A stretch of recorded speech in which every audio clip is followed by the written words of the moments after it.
Pushpa movie सारे record तोड़ती जा रही है। पुष्पा मूवी में दिखाए गए लाल चंदन और उसकी तस्करी यह कोई मात्र मनगढ़ंत कहानी नहीं है, बल्कि यह मूवी एक रियल डाकू की स्टोरी पर आधारित है, जिसने 40 सालों तक तमिलनाडु और कर्नाटक के जंगलों में राज किया था। जी हाँ दोस्तों, आइए जाने कि यह डाकू कौन था और कैसे इसने 40 सालों तक इन जंगलों में राज किया। क्या है इसकी कहानी और पुष्पा मूवी कैसे बनी, आइए जाने पुष्पा मूवी की पूरी कहानी।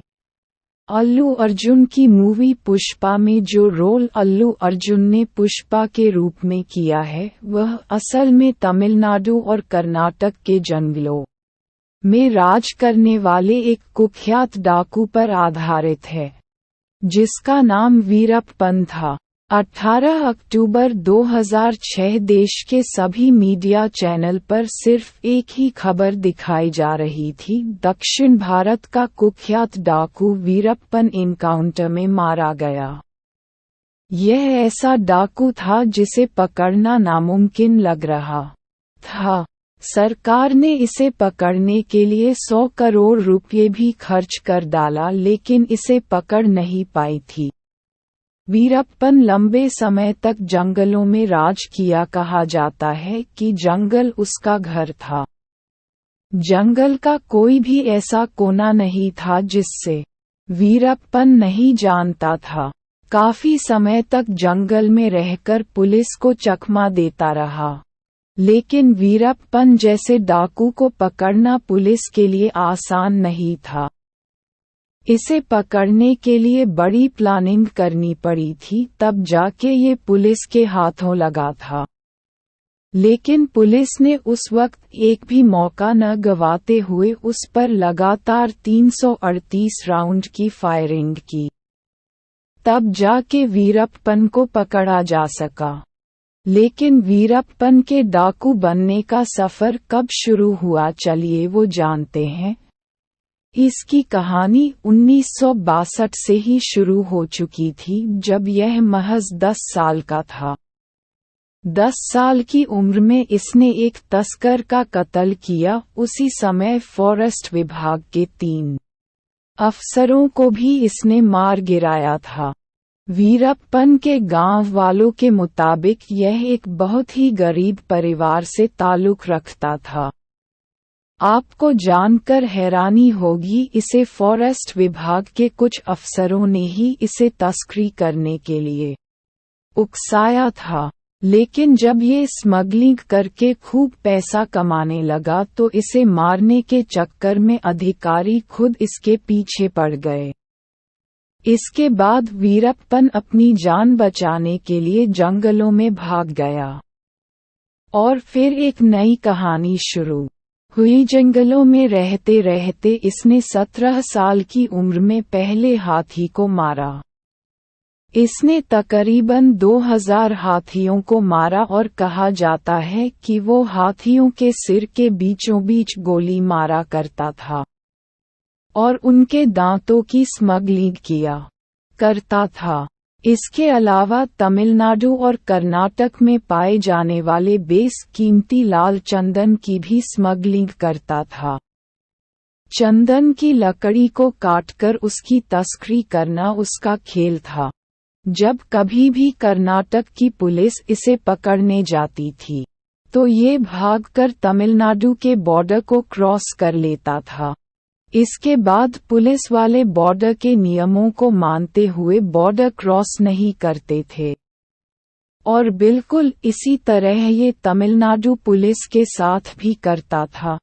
जब भी कोई इसके खिलाफ जाता या इसे पकड़ने की कोशिश करता तो वीरप्पन उसे सीधे मौत के घाट उतार देता था। अब तक इसने करीब 184 लोगों को मार चुका था। पैसा के लिए ये बड़े बड़े लोगों का अपहरण करता था और पैसे न देने पर उन्हें मार देता था।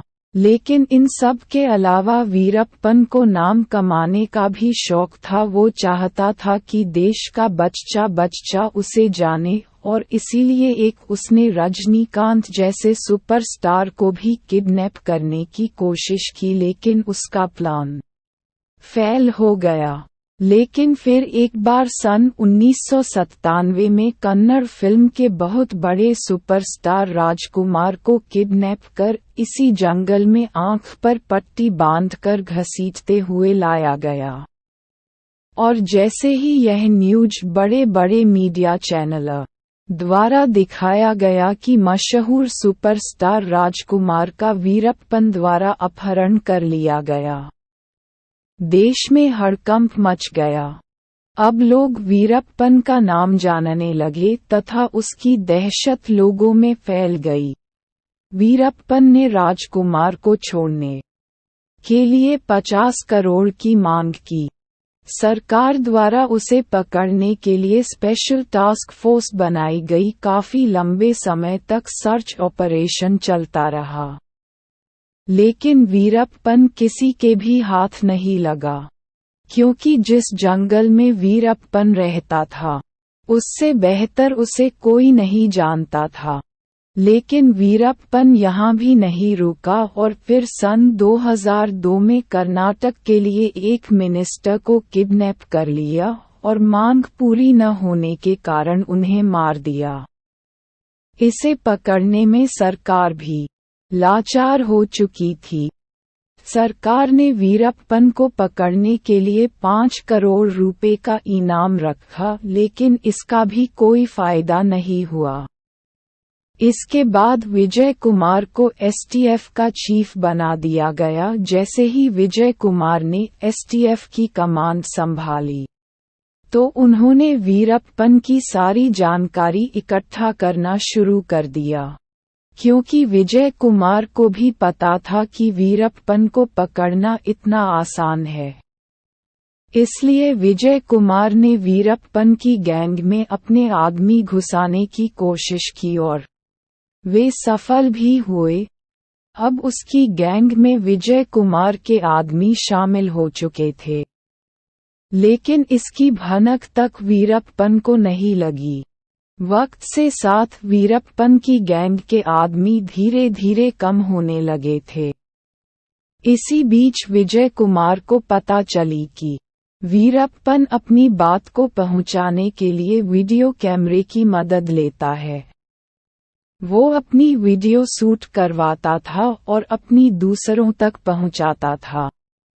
वीरप्पन का एक ऐसा वीडियो विजय कुमार के हाथ लगा, जिसे गौर से देखने के बाद पता लगा कि वीरप्पन की एक आंख में कुछ दिक्कत है और वह जल्द ही इसका इलाज कहीं जरूर कराएगा।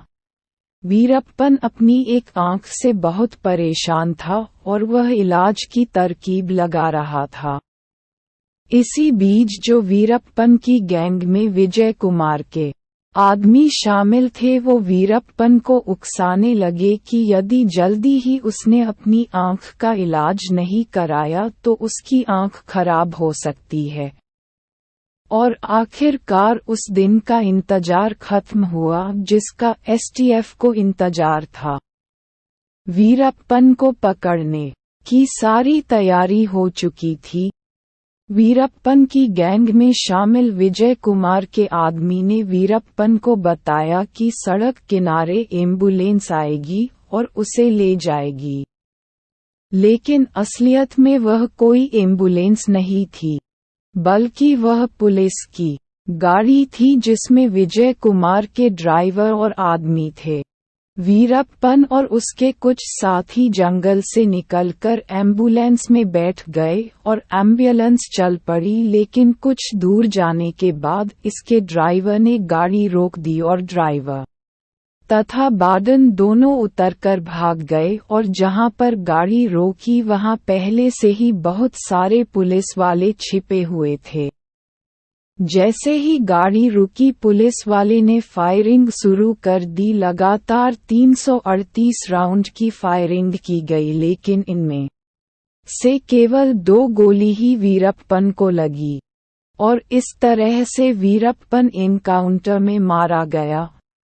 और इसी वीरप्पन डाकू की कहानी से प्रेरित होकर पुष्पा मूवी पुष्पा मूवी को बनाया गया है, जो कि आज के समय में बहुत बड़ी ब्लॉकबस्टर मूवी साबित हो रही है और यह सारे रिकॉर्ड तोड़ती जा रही है।